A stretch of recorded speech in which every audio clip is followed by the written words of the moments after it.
السلام عليكم.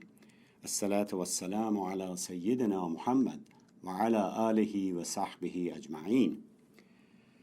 As you are aware, Islam covers many aspects of Akhlaq, moral and ethics, and emphasizes or insists on it as an essential ingredient in one's life.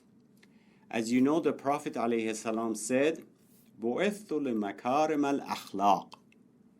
My prophetic mission is to carry Akhlaq to its peak of perfection, nobility. The Prophet of Islam himself was not a stranger to ethics and morality. He was a true manifestation or application of إِنَّكَ لَعَلَى خُلُقٍ عَظِيمٍ. As the Qur'an puts it, you have attained a high moral standard in verse 4 of chapter 68. As you know, there are people who claim to be ethical, but with some, it's all about pretense, or morality is just a slogan with them. What are the bases for Akhlaq in Islam? How are the moral teachings portrayed in the Qur'an? In this session, we cover few of the bases for Akhlaq in Islam and continue in another session with examples. Some people think the moral and ethical issues are works of science, especially psychology. In fact, some people, especially psychology students, often say, why do we need religion to teach us moral values when psychology teaches scientifically how to be ethical? What they don't realize is that psychology teaches how things are, how they work, operate in our mind and psyche, how these conditions occur, how to identify or distinguish certain conditions. For example, how does depression comes about, or how does our body and mind reacts to it? What is anger or stress, and so forth? Conditions that exist in our minds and thoughts, what they are and how to analyze them. However, religious and spiritual teachings talk about what a person should do and why regarding these conditions. Not the condition itself that already exists in our mind. Religion will never say what is the definition of greed or stinginess, for example. Religion teaches one should not be greedy or stingy, and its cure is giving. Giving to those who don't have. Help others from that which you love the most. One must practice it continuously until it becomes part of his character. So he changes from a stingy and a greedy person to a charitable person. So what psychology teaches is different than what religion teaches when it comes to Akhlaq. This is why a person who is not religious might know moral and ethical values. He might even teach them, yet at the same time be an immoral person, a person without ethics. This is where religion comes in. Of course, there are certain moral values we are born with, and they are in our essence, Fitrah, as humans. Like, for example, everyone knows murder or stealing are wrong and immoral. These moral values did not come from religion, but we were born with. However, religion confirms these values, puts its signature on them, and is the guarantor of these values. We will talk about this aspect later. Now, religion, especially Islam, divides moral values in two types. One is personal moral ethics that relates to the individual's akhlaq. Then there is the societal morality that relates to akhlaq, ethics of the entire society. Individual morality, akhlaq, is when a person may not be harming anyone and perhaps commits an act within the privacy of his home. Nevertheless, his behavior is disliked. For example, you may have bad suspicion towards someone, and based on that, you form an opinion of that person or blame that person. You see this man, for example, with another woman walking, and immediately think of something bad, whereas that woman may be his sister. Islam says don't blame him or slander him just because something, a thought crossed your mind, even though you have not harmed anyone yet. Qur'an says such a thing is forbidden. أعوذ بالله من الشيطان الرجيم بسم الله الرحمن الرحيم يا أيها الذين آمنوا اجتنبوا كثيرا من الظن إن بعض الظن إثم. Believers, stay away from most suspicion. Some suspicion is a sin, a bad suspicion. Chapter 49, verse 12. Some moral issues are behavioral and in connection with others. For example, when you backbite someone, make ghibah, this is immoral. We have talked about this in detail in the past, but ghibah is when you spy on someone or have seen someone doing something that he or she may not like for you to come out, or wants to keep it from being exposed. Then you go out and tell others and damage his or her reputation. وَلَا تَجَسَّسُوا وَلَا يَغْتَبْ بَعْضُكُمْ بَعْضًا. Neither spy nor backbite one another. Then says, أَيُحِبُّ أَحَدُكُمْ أَنْ يَأْكُلَ لَحْمَ أَخِيهِ مَيْتًا فَكَرَهْتُمُوهُ. Would any of you like to eat the flesh of his dead brother? Surely you would hate it. Chapter 49, verse 12. Qur'an condemns this behavior to the point that it compares it to eating the flesh of your brother's dead body, highlighting the fact that a dead person cannot defend himself, and you're in fact reducing him by eating his flesh. That is, by backbiting the person who is not present, you're reducing him or her person and defaming him. So this mode of moral teaching and behavioral mode is in connection with other people within the society. So these are the two examples. Maybe someone drinks alcohol within the privacy of his own home without coming out, harming anyone, without bad-mouthing anyone, shouting, or without getting behind the wheel and driving. However, unlike secular morality, Deen considers it haram, forbidden, even though it is personal. So these are sort of classification of various moral and ethical issues in Islam, personal level as well as societal level. Another dimension of akhlaq in the Qur'an is when it reminds us of people of the past, their ethical and moral values or behaviors, in order for us to learn from their experience, which includes the stories of the prophets as well. Now, how does Qur'an present akhlaq, moral? Qur'an presents akhlaq as a matter of conscience and as a matter of fitrah, essence. It says, وَنَفْسٍ وَمَا سَوَّاهَا, by the soul or nafs and him who perfected it. فَأَلْهَمَهَا فُجُورَهَا وَتَقْوَاهَا, and inspired it with conscience of what is wrong for it and what is right for it.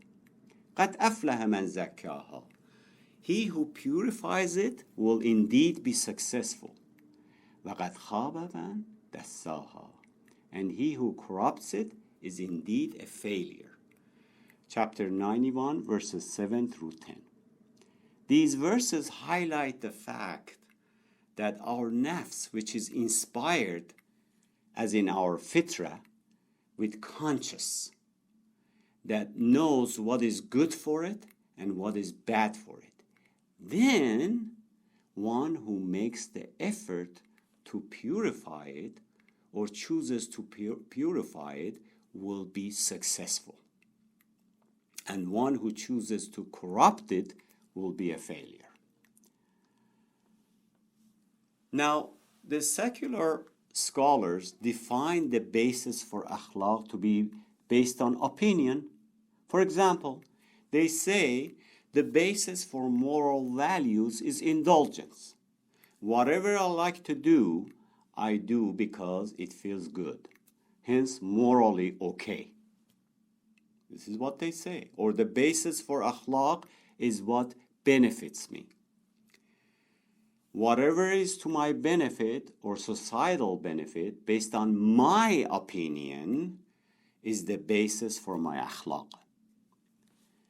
There have been some people who follow Epicurus, the Greek philosopher, who said the moral and ethics are defined and sought in pleasure.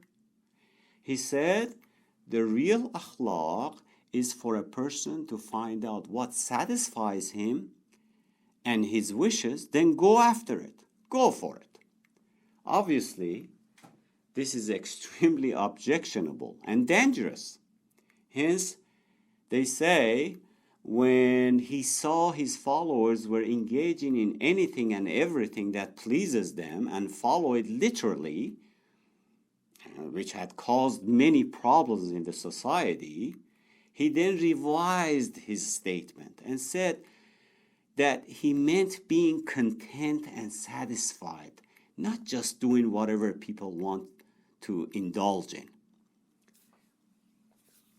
Even now, we see people, especially in the West, have the notion that there's nothing morally wrong with engaging in anything a person desires and sees pleasure in. In fact, that is moral. So,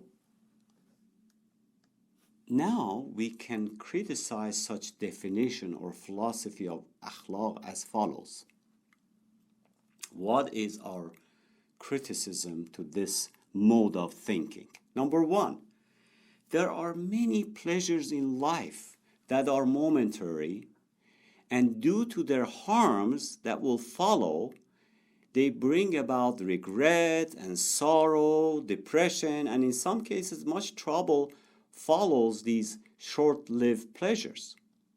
Number two, many people who immerse themselves in these momentary pleasures contracted sicknesses, disease, and even mental illness due to overindulgence. Because this indulgence and seeking pleasure does not require a will, irada, their sense of commitment and will has weakened. They are no longer resistant to pleasure and indulgence that requires irada, will, determination. Hence, they often submit to things that they should not. And even sometimes humiliate themselves in trying to get what they desire.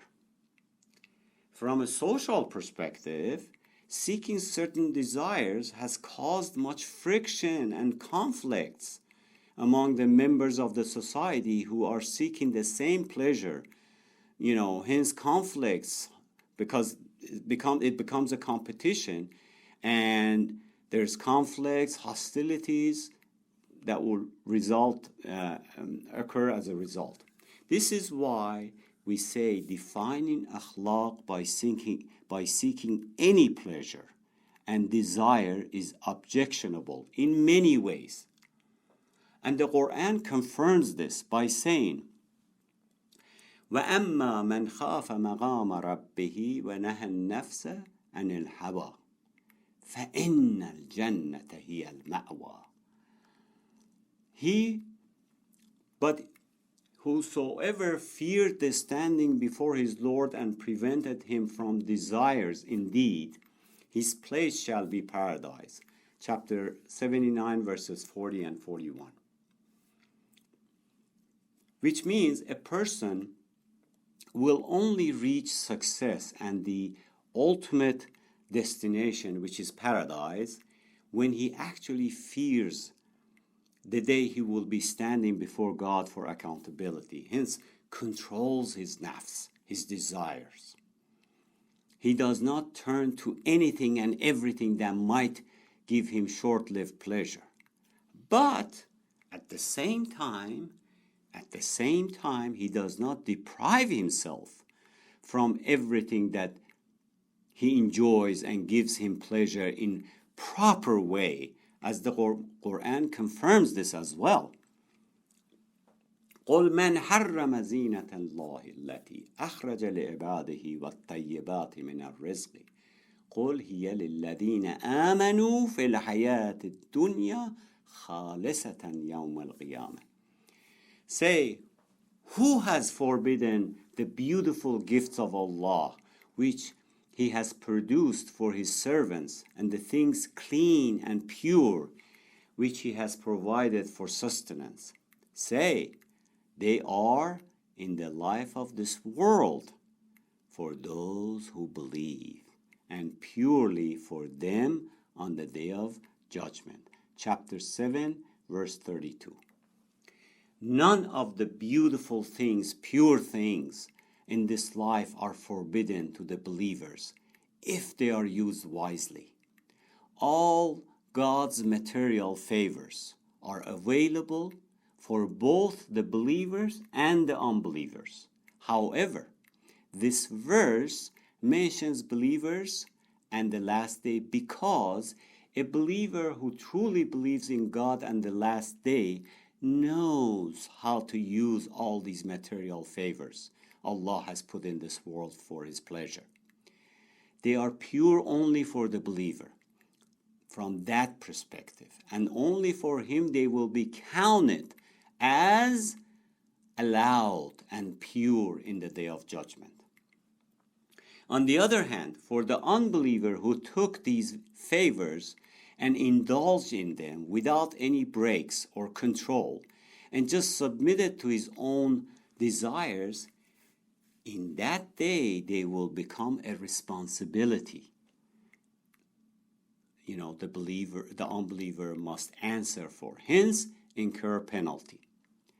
Therefore, according to the Qur'an, surrendering and indulging in any and every desire is wrong. At the same time, avoiding and depriving from all pleasures in life is wrong as well. Let me repeat this statement because it's very important. According to the Qur'an, surrendering and indulging in any and every desire is wrong. At the same time, avoiding and depriving from all pleasures in life is wrong as well. Fundamentally, if a person submits to all his desires, anything and everything he desires, so much so he's preoccupied with them 24/7, he's a mushrik. As the Qur'an says, أَفَأَرَيْتَ مِنَ اتَّخَذَ إِلَهَهُ هَوَاهُ. Have you seen he who took his desires for a god? Chapter 45, verse 23. He says, I'm a follower of my pleasure. Wherever it leads me, I follow, regardless of it being immoral, unethical, or cause any harm to myself and or others. Now, let's discuss those whose akhlaq is defined by benefit analysis. They say we live in the society which is based on give and take, based on the cost and benefit. Hence, we need to adjust our ethics and moral values accordingly. They say, and they add this, we use our intellect and we take that which is beneficial to myself and society as ethical, moral, and that which is harmful to the society as unethical or immoral.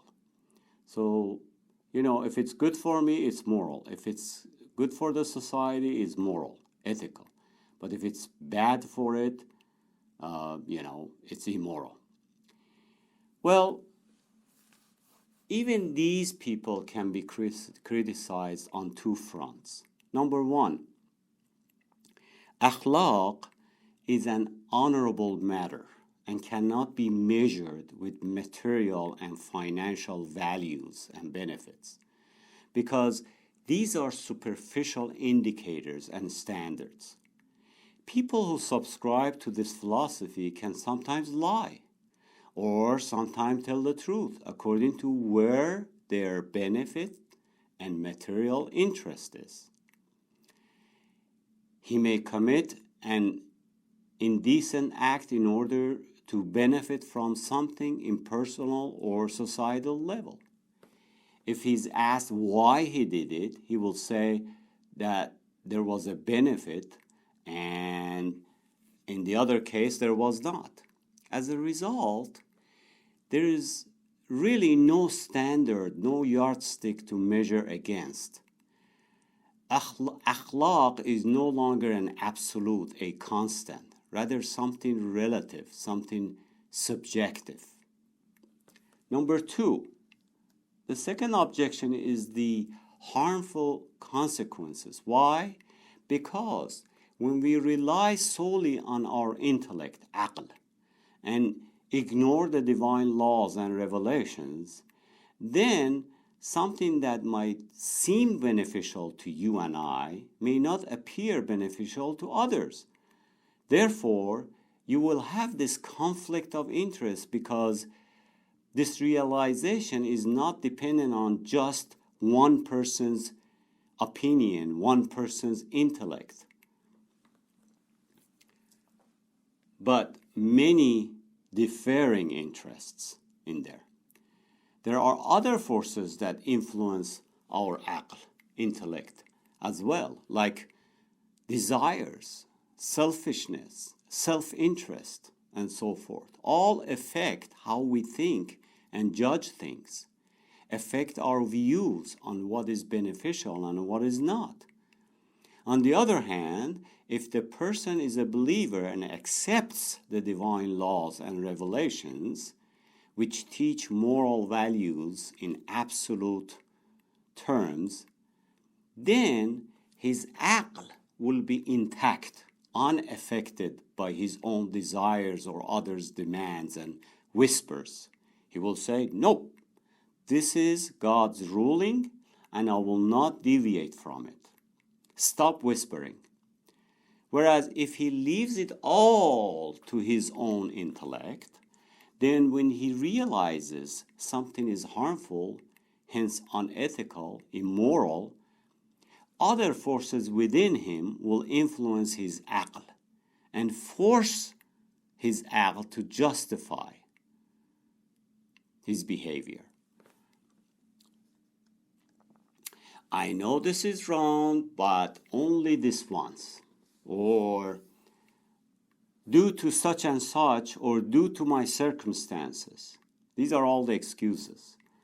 I have need. How do I take care of my family?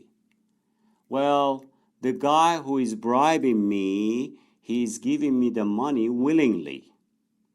And at any case, I'm doing something for him, providing a service. Or this person loves me and cares for me, so I can have a sexual relationship. Eventually, we will get married, etc., etc., etc. You see, it is not just aql. There are other forces that influence one's judgment and thoughts. After a while, the person will train his aql to manufacture excuses, false excuses, in order for him to justify his behavior. So much so that eventually a bad behavior an immoral act looks good to him, as the Qur'an reminds us. زُيِّنَ لَهُ سُوءُ عَمَلِهِ فَرَآهُ حَسَنًا, whose bad or evil deeds seem attractive and virtuous to him. Chapter 35, verse 8. He does something immoral or unethical, yet it seems like a good deed to him. All because he allowed his mind to justify it. There are people today who call themselves Muslims who make wudu before torturing prisoners, qurbatan ilallah, thinking this will get them close to Allah. Therefore, you cannot leave it all to aql alone. Without the divine laws behind it, you can justify anything, any act. Most people who do bad things throughout history, they think they are doing the right things. So, we say we should rely on our intellect, aql, which comes from our fitrah, essence, plus the divine rules and teachings of akhlaq from our deen. Both combined will teach us akhlaq in absolute terms, as a constant. Like, for example, acting on a promise is good, betraying someone's trust is bad.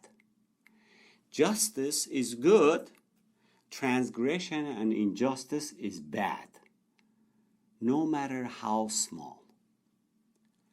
While aql may recognize these being good or bad by itself, the divine moral teachings help keep them absolute constant without other forces' influence. Plus, and this is a big plus, Islam gives us a role model, that is, the moral ethics and behavior of the Prophet ﷺ when it comes to anything related to akhlaq, to be followed as a fine example.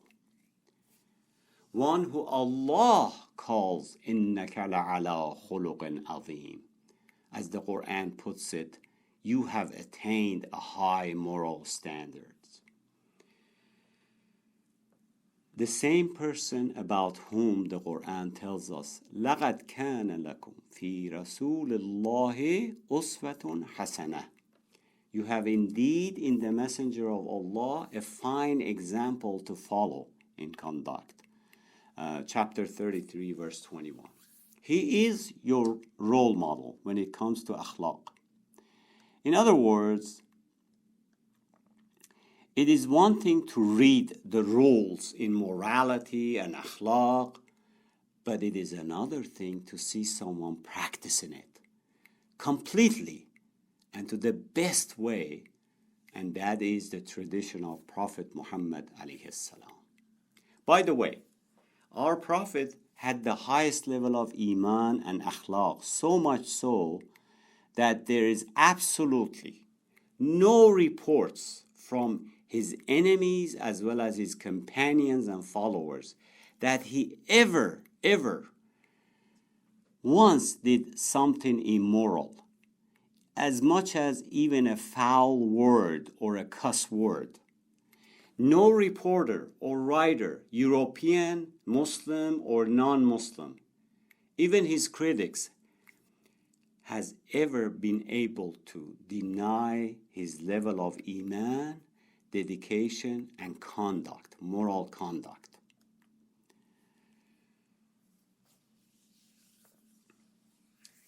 I guess part of akhlaq relates to the person as to how he thinks about himself. What is his role in this life? And why is he here? What was he created for? So he does not get mixed up with something that he was not created for. Oftentimes we don't pay attention to these things. We now continue on the basis for akhlaq teaching from Islam. There are several books in akhlaq written by Muslim scholars ranging from several hundred years ago till now. Well, few inspired by the Quranic teachings, but others influenced by Greek philosophy, which does not pay attention to the last day, Qiyamah. Hence, it really does not believe in or consider the day of accountability, whereas Islamic Akhlaq is based on the last day, Qiyamah. Islamic teaching of Akhlaq is not only focused on this life, but also wants to teach its followers to think of the resurrection day as well, the next life as well. Hence, lead a behavior that is not only approved for this life, but also approved and allowed in the last day. Because as you know, once we die, we will never die again. There is no death in hereafter. As such, a believer has to really think and put his life in order. Tune his life in preparation for an everlasting life to come. You know, we put a lot of effort in preparing and providing ourselves a good life in this world, which is really for a limited time we are here on earth. Then of course we need to put the same effort, if not more, preparing for the everlasting next life to come. However, for the life on earth, we always go to external sources to collect provision for this life, like going to the market to pick up items we need. However, to prepare for the next life, Akhirah, one must go to internal sources. He must look into himself to find the tools he needs to prepare. What this means is that in order for you to be a successful, righteous person, worthy of going to paradise in the next life, you must look inside and find the tools that take you there. What are these tools that take you there? For instance, you must have a pure heart, a heart with ikhlas, sincerity. And if you don't, can you purify your heart? It takes a level of iman to do so. It takes good akhlaq, moral, ethical system inside you. Things as such that are tools to prepare you for a happy, successful, and righteous life in this world, as well as the next hereafter. If you feel these tools within you are weak, then you need to be honest with yourself first. Admit it, then put an action plan together as to how you're going to fix it, strengthen it. First and foremost, you need a strong will, commitment,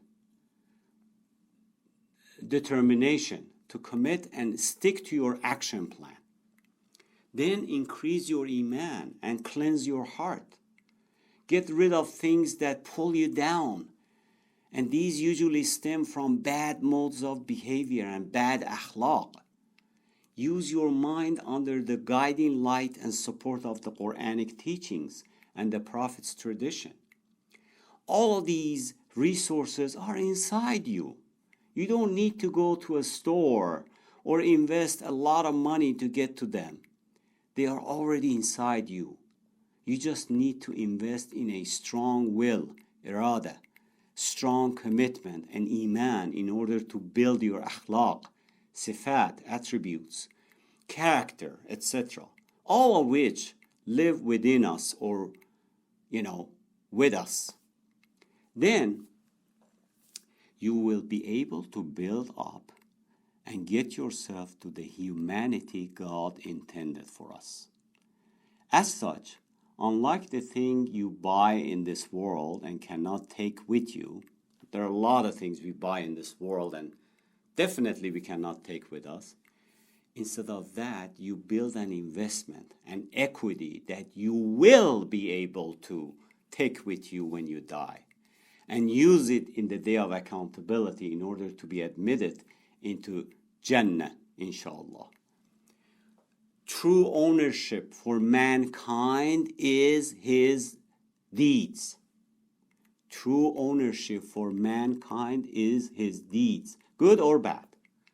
You own them, and no one else inherits them. These are real investments and can be good or bad. Therefore, Allah is so merciful and giving that He has put all the ingredients, all the tools and resources you need for akhirah within you, in your heart and mind. You don't have to go to any market or external sources to get them. You just have to use them and use them correctly to be successful. All of what we talked about show that the akhlaq based on our essence, fitrah, and based on Quranic teachings are what really count. Others taken from old Greek philosophy may have some elements of truth to them, but they are merely claims and slogans because there's nothing behind them to reinforce them. Because unless a person does not count the akhirah and the day of accountability, a comprehensive, proper behavior in morals and akhlaq cannot be fully practiced. وَأَمَّا مَنْ خَافَ مَقَامَ رَبِّهِ وَنَهَى النَّفْسَ عَنِ الْهَوَىٰ فَإِنَّ الْجَنَّةَ هِيَ الْمَأْوَىٰ.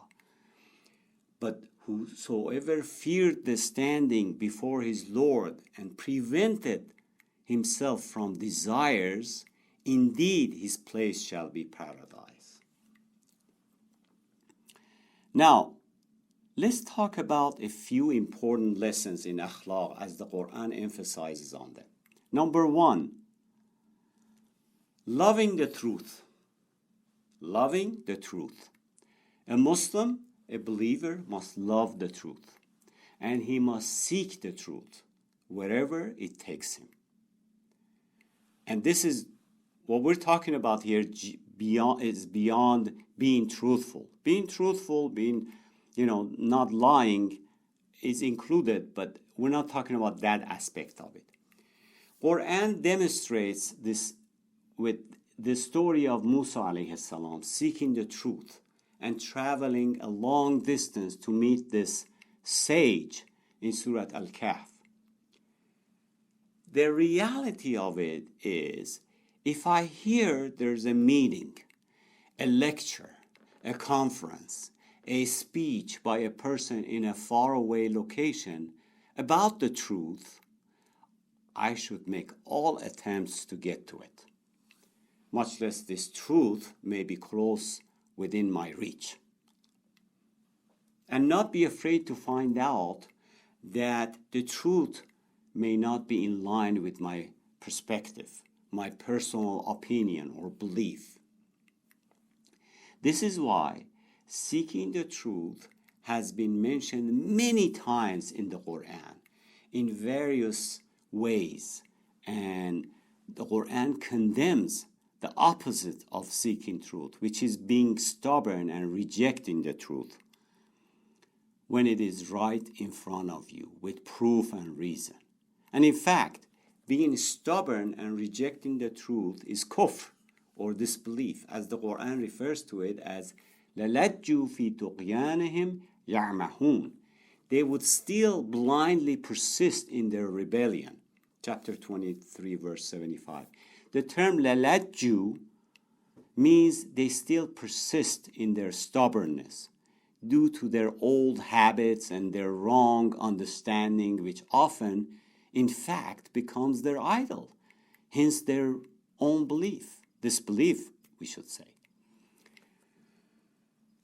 Whether this idol is his nafs, hawa, or a person, or a tradition, or a thing, he just does not want to accept the truth and say, okay, I had a wrong understanding, a deviated belief for the last 20, 30, 50 years, whatever. But now that I know the truth, I will embrace it. It may be hard, it is a struggle, but it is better now than ever. By the way, seeking the truth is not just about Aqidah. It is about everything. Witnessing something and telling the truth in front of others or in a court of law or wherever who called upon as a witness, whom we are called upon as a witness. Protesting if a person misrepresents something or someone. Sometimes we think if we tell the truth or support someone who is telling the truth, it may cause us some financial difficulties, or we may be deprived of some pleasures. Hence, we keep quiet. Some people think if they come out with the truth, the family or the society or the circle of friends may admonish him. They may dislike him, etc. These all become our preference over the truth. In any case, seeking and loving the truth, being fair-minded, is one of the moral and ethical teachings in the Qur'an that must be on the top of the list of lessons in Akhlaq. The famous verse in the Qur'an that says, فَبَشِّرْ عِبَادِ الَّذِينَ يَسْتَمِعُونَ الْقَوْلَ فَيَتَّبِعُونَ أَحْسَنَهُ. Give glad tidings to my servants, those who listen to the word and follow the best thereof, refers to these types of situations. There is a golden saying from Aristotle that shines as a nugget in moral philosophy. He said, I love my teacher Plato, but I love the truth more. I love the truth more. So, if he said something other than the truth, I will follow the truth. A believer, a Muslim, is the one who loves the truth and has this attitude of seeking and supporting the truth at all times. Number two, another thing the Qur'an emphasizes is thinking and reflection, as mentioned in many verses, in order to conclude on an issue which can be of akhlaq, moral or ethical in nature. It also guides us on the method used to assess as we think and reflect on something. Qur'an says in order to do so, you put them in a cost-benefit scale. Remember the scale. For example, it says, يَسْأَلُونَكَ عَنِ الْخَمْرِ وَالْمَيْسَرِ قُلْ فِيهِمَا إِثْمٌ كَبِيرٌ وَمَنَافِعٌ لِلنَّاسِ وَإِثْمُهُمَا أَكْبَرُ مِنْ نَفْعِهُمَا. They ask you about wine or intoxicating drink and gambling. Say, there is a great sin in both. Although they have some benefits for people, but their harm or sin is far greater than their benefits. Chapter 2, verse 219. Here the Qur'an teaches us when it comes to material things that are forbidden, we must compare the haram and think of their harm at the same time, and the great sin versus the benefits.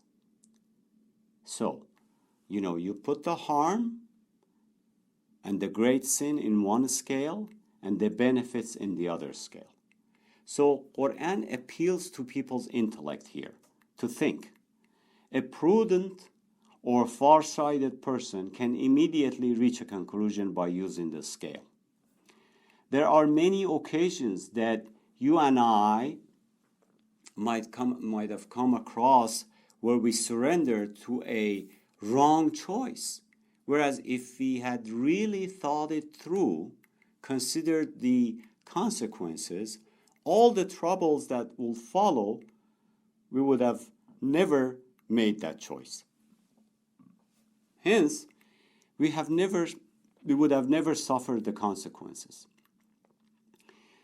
One who surrenders to his wants and whims and then gets exposed through a calamity and a trouble, difficulty in his life, had he once thought it through before he engaged in such behavior, he would not suffer later.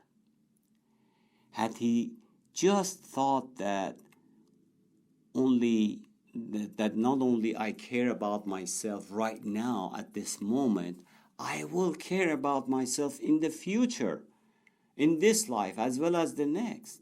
So let's not engage in such and such unhealthy behavior. Maybe then he would not suffer now. Therefore, we see this losing oneself in whims and desires while shutting down the aql, intellect, not thinking, without using the scale Qur'an teaches us, causes one to engage in immoral, unethical, and un-Islamic akhlaq or behavior. Hence, get hurt. Qur'an teaches one to think before he says something or does something. And if it's something he cannot think through by himself, then he should talk and consult with others. وَأَمْرُهُمْ شَوْرَى بَيْنَهُمْ. Number 3. Beyond the two mentioned above, the two overarching general Islamic teachings in Akhlaq, one to seek and love the truth and the other to conduct cost and benefit analysis on forbidden material through thinking and reflection, and not immediately surrendering to short-lasting pleasures, the third Islamic basis in Akhlaq is courage, or shaja'. The person with courage is called shuja', but its master is shaja'a, not shuja'a, shaja'a. Unfortunately, we do not see this attribute, shaja'a, in many people. When a person reaches a truth, a truth comes to him, finds out about something that he has been wrong about for many years, he has the courage, shaja'a, to say it, admit it, acknowledge it when appropriate, when it's needed. Being silent about it encourages the other side to continue with their lies and deviations. Courageous or shuja' is the one who is not afraid that his position or power or wealth may be threatened by his family or circle of friends or society. On the other hand, those who do not have the courage will end up concealing the truth. The biggest treachery is when people know the truth and hide it. I had an occasion myself when I spoke about certain verses in the Qur'an to someone who is a member of a community with certain aqidah. And he told me that my translation and interpretation was correct. And when I asked then why people following this aqidah or their religious leaders do not say anything, do not acknowledge the truth or voice their concern, he said, we can't. We can't. Saying the truth will cause trouble. We want to live. We need our bread and butter. Because if we did so, many people's interest, many religious leaders' interest, financial and position will be threatened.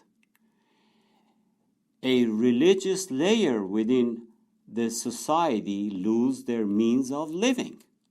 I asked. This was my question to him. You mean at the expense of deen? They conceal the truth about the deen because their material interest is threatened? Their livelihood is more important than the truth? He said yes. This is why we don't see many people with such akhlaq, an attribute called shajar.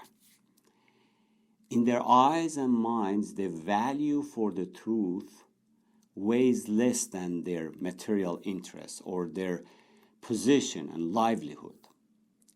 Then again, the few scholars and religious leaders who do have the courage, shaja'a, and step up and raise their concern and tell the truth, what happens to them? They are shunned or slandered or banished or even imprisoned, tortured or killed, depending on the degree of their protest and disagreement and how much it threatens others' interest. By the way, this is not just about a matter of deen or aqidah, but also other matters. In many societies, often justice is trampled because people did not have the courage to tell the truth. Check out what the Qur'an says about people who conceal the truth. إن الذين يكتمون ما أنزلنا من البينات والهدى من بعد ما بيناه للناس في الكتاب أولئك يلعنهم الله ويلعنهم اللعانون. Those who hide the proof and the guidance, the clear proof and the guidance we have sent down after we have clarified them in the book for the people, shall be cursed by Allah and the curse of those entitled to curse. Chapter 2, verse 159. And then in the next verse, it says, إِلَّا الَّذِينَ تَابُوا وَأَصْلَحُوا وَبَيَّنُوا. Except those who repent and make amends and openly declare the truth. Verse 160. Those who hide the truth, the clear verses, and the guidance after we have sent it down clearly, so it reaches all mankind, yet they hide them, they are then cursed, meaning cursed by Allah, meaning deprived of Allah's mercy, and will be cursed by those who can curse them, like the angels, those who suffer because of them. Unless, of course, they realize and repent, make tawbah. Then, وَأَصْلَحُوا وَبَيَّنُوا, make amends and openly declare their mistake, acknowledge what they have done, admit they have led others astray, and invite them to clear truth, so they may receive God's forgiveness. So, this is another important point to remember, not to conceal the truth or on anything, especially in a matter of deen and aqidah. Islamic akhlaq does not allow it. However, this has to be done carefully and in steps. You do not pour a whole bottle of medicine down someone's throat when he is sick, because he may die of overdose. You give it to him daily in steps until he gradually gets well. Same rule applies here. When you find the truth and you want to convey it to others, or on the issue of hiding the truth, especially in a matter of aqidah, must be addressed gradually, not all at once dropping a bomb on the person, telling him or her what he's been doing for the last 20, 40, 50 years was wrong. He may have a nervous breakdown. Remember, the Qur'an itself was revealed over a period of 23 years. Number 4. The fourth point in akhlaq is being persistent and steadfast in the truth. There are many people who accept the truth, but when it comes to a'mal, action or implementation, they either don't do a good job or do a good job for a while and then stop when they encounter an obstacle or trouble or they are bothered by others. Qur'an mentions these kind of people. فإذا أوذي في الله جعل فتنة الناس كعذاب الله. Yet, when such people are hurt in the cause of Allah, they make the persecution of people as though it were the punishment of Allah. Chapter 29, verse 10. Meaning, they equate the trouble, the bother caused by people to the punishment from Allah. Therefore, immediately give up.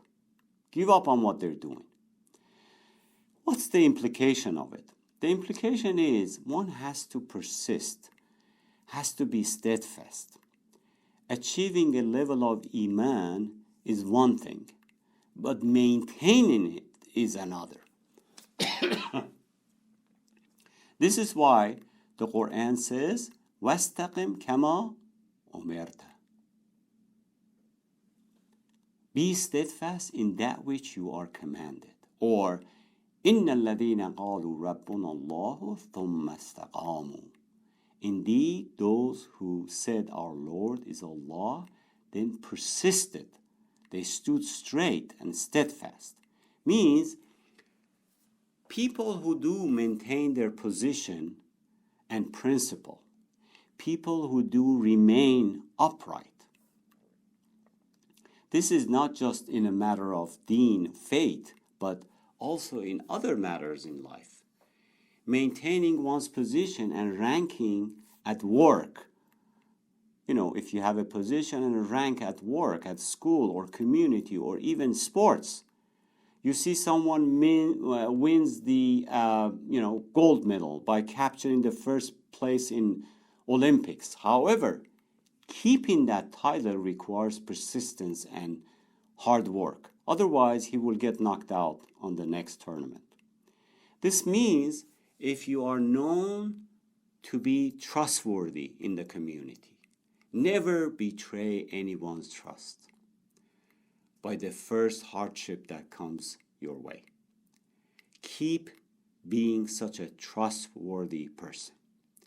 If you're known to be an honest person or a just person, continue and do not let the ups and downs of life take away your title, what you are well known for in the community. And so, other things, in many other attributes and characteristics one might have. Number 5, another point that Islam emphasizes on is realizing the reality and obedience. These are very important. Oftentimes the reality is different than what we want it to be, or it is against our want or wish. Sometimes people want the truth to be in line with what they want. If it is so, then they would do it. If the truth is against what they want or not in line with it, then they ignore it and do whatever they want. For example, if the law says you must do something like an act of worship or ruling on a transaction, Islamic law, if this ruling is in their interest and is what they want, they jump to it and do it immediately. But if the ruling is against their want or desire, they want to somehow excuse themselves and not do it. They look for all kinds of fatwa, opinions, to get around it.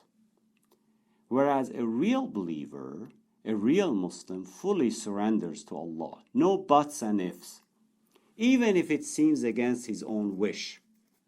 This is a form of behavior, an akhlaq, we must develop, and the only way to master it is to work on our iman and commitment. Remember the conversation in hadith between Allah and Shaitan.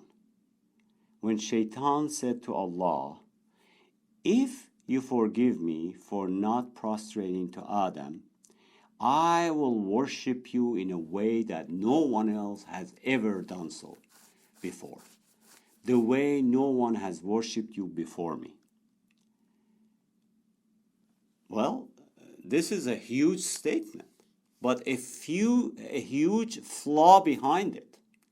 It really implies that I'm not your servant, O God. I'm not your servant. I'm the servant of my own nafs, desire. That's what it really implies. Hence, I want you to tell me what I want to hear, not to hear what you say or what you want to tell me. In other words, I want to worship you, O God, the way I want to, not to worship you the way you want me to. A true servant of God is the one who wants to listen to what God has to say and act accordingly. He submits to God and surrenders to His commandments. What was Allah's answer to Shaitan? He said, if you worship me from now to forever, you have worshipped me the way you want to worship me, not the way I want you to worship me. Hence, your worship has no value before me. But if you prostrate once before Adam and acknowledge him, just for a few seconds, then you have obeyed me and worshipped me the way I want you to worship by obeying me. And that is more valuable to me than anything else, than you worshiping me forever the way you want to. Any other worship that you do on your own would not be acceptable. Therefore, the question is,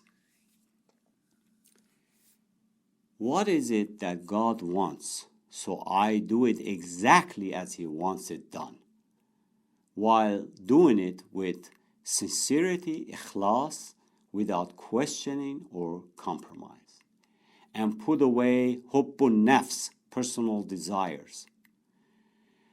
There is a verse in the Qur'an that has an amazing assumption that relates to this topic number 5. It says, وَلَوْ أَنَّا كَتَبْنَا عَلَيْهِمْ أَنِ اقْتُلُوا أَنفُسَكُمْ أَوْ أَخْرِجُوا مِنْ دِيَارِكُمْ مَا فَعَلُوا إِلَّا غَلِيلٌ مِّنْهُمْ وَلَوْ أَنَّهُمْ فَعَلُوا مَا يُوعَظُونَ بِهِ لَكَانَ خَيْرًا لَهُمْ وَأَشَدَّ تَثْبِيتًا.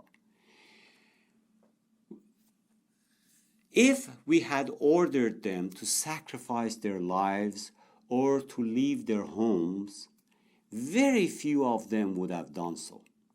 But if they had done what they were told, it would have been best for them and would have gone furthest to strengthen their faith. Chapter 4, verse 66. Here, the term law in the beginning of the verse refers to an impossible assumption. It says, if we asked them to kill themselves or leave their home and hometown, they would not have done so, except a few. Of course, this is an impossible assumption that would not come to reality, because it says, if God asks you to kill yourself, and God would never ask this. But here it is an assumption that even if God asks you to jump off a 100-story building or leave your home and hometown, He would do so because His command is always based on a wisdom. However, in reality, God would never want any harm to come to His servants. It is an extreme example or assumption, an what-if scenario about fully surrendering to God's command, because at the end of the day, His commands are always to our benefit, even if He asked me to kill myself or leave my hometown. As the verse ends with, لَوْ أَنَّهُمْ فَعَلُوا مَا يُوعَظُونَ بِهِ لَكَانَ خَيْرًا لَهُمْ وَأَشَدَّ تَثْبِيتًا.